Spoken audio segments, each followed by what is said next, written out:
Hello everyone, welcome back to another video. So today I'll be talking about Despicable Me 4. Yes, the newest installment in the Despicable Me franchise. Now, about this video, it's not going to be scripted or anything, so please expect a lot of lots of stutters like I just did. Yeah, have fun with the unedited video. I basically don't edit any of my videos anyway, so it doesn't matter. So yeah, Despicable Me 4. It certainly was something. I saw it, I don't even remember now, like a few days ago. And it certainly was a movie. I can tell you that. Despicable Me 4 was the most and the absolute most mid thing I have ever seen in my entire life. No exception. Despicable Me 3 was kind of mid. It was like below average, but this one is like super above average. You cannot believe it. Which I'm basically saying it's okay, but I feel like Maxine didn't get enough screen time in this movie. Like the main villain of the movie doesn't even get that much screen time. And also, this little nitpick that I have with it is that Gru doesn't really appear enough in this movie. It's more focused on the minions more than Gru. And the idea of minions having superpowers is just like, why? Why would they do that? Like, it's basically the Fantastic Four, but minions. Like, Illumination. Listen to me right now. Did you seriously just make 5 minions with incredible superpowers just to market them as toys or merchandise? Did you seriously just do that just for the money? Did you seriously just... No, like... Yeah, but one, like... Oh, hold on. Let's get through the positives first before I get to the negatives. So, first off, the positives. I like the relationship between Gru Jr. and Gru. Like, just the idea of a son hating his father is, like, kind of cool. Second, I like the tennis scene. I like how they moved to a different town called Mayflower. I like the fact that Silas Ramsbottom returned. I don't even know what they did to whatever her name was, Valerie Da Vinci or something. I don't know. But, like, they got rid of her. I don't know. She was probably a terrible director, so they probably fired her. So, like, yeah. Now to move on to the negatives. The Mega Minions. The Mega Minions were just pointless. Like, they could have, they could have added anything else, like, other than the minions as superheroes. And the worst part is, they don't even help anybody. Like, you see, Gus over here didn't know that the guy needed help from falling. He thought he needed help with his job, so he cleaned the window and then he was on his way. Tim, with his super stretchy arms, tried to stop the train, like Spider-Man 2, but it ended up crashing into the building anyway, so he didn't really help there. Dave, the super strong one, tried to help this guy from getting his purse stolen, I guess, or his wallet, I don't know.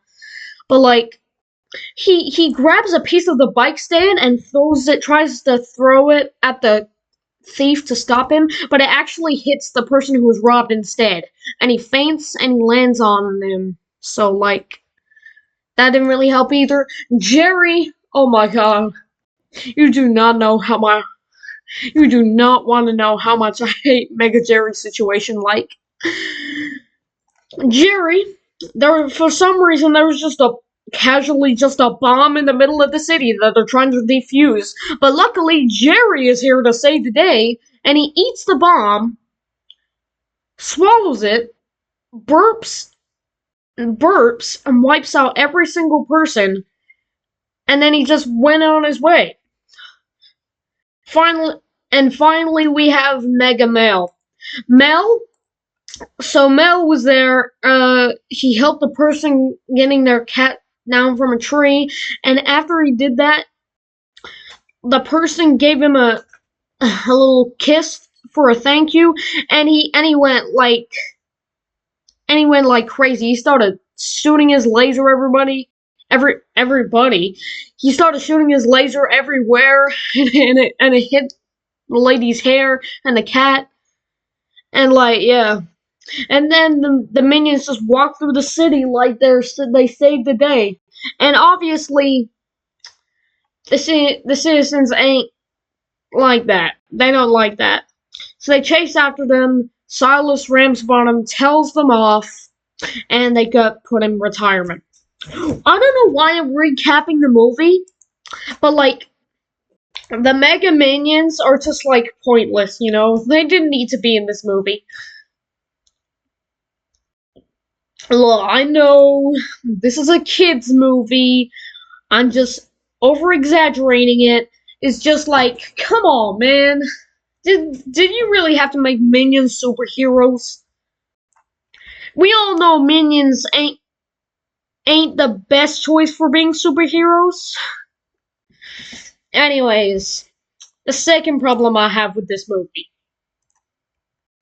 Maxine doesn't really have much screen time in this movie. Oh my god! Isn't that crazy? The main villain of the whole ass movie doesn't appear very much. It's more with the minions. They Illumination has learned that the kids love the minions, and they just can't stop showing them because they want to get the merchandise. They want to get the money. They should have stopped at the first movie. Gotta tell you, man. Despicable Me Despicable Me, the first was a perfect movie. Perfect movie. Even Despicable Me 2 was alright. It was alright. But it should have stopped at the second movie. Gotta tell you, man. Those first two movies were the peak of the franchise. Alright, those are the two things I hate about the movie. Let's get into the recap. So I haven't watched the movie in 2 days, so I kind of forget anything. I kind of forget everything, so apologize if I'm wrong here, but basically Gru and his minions go to the Lissy Pasbon Villainy School. I don't know how to pronounce that. He goes to the school for an AVL mission. You know, he reunites with Maxime Lamal, his rival in high school. And you know what Maxime does? He's an absolute bitch and roasts the hell out of Gru because of his bald head. And then the principal, I don't know, I can't remember anything of this movie. I have a massive headache right now, so I can't remember things, sorry. So the principal gives out the award for best student, I guess, and guess who wins? Maxine. So he goes on stage and tells everybody what new technology he's been doing by turning people into half human, half cockroaches and shit. And Gru reveals himself. He reveals himself as an agent of the AVL, and he calls in a bunch of agents to arrest Maxime. So yeah, he gets arrested, he got taken away, but Maxine curses Gru, saying, "I will exterminate you, Gru, you're dead, you're done." And Gru's like, "Oh shit, I don't want that to happen." So, the title sequence appears, and then they go back to the house, and then, like, I don't even know what the, like, I can't remember. Like, so Silas appears at their house, and and he tries to, like, tell them, "Oh, Maxime is after you. You have to go, you have to hide."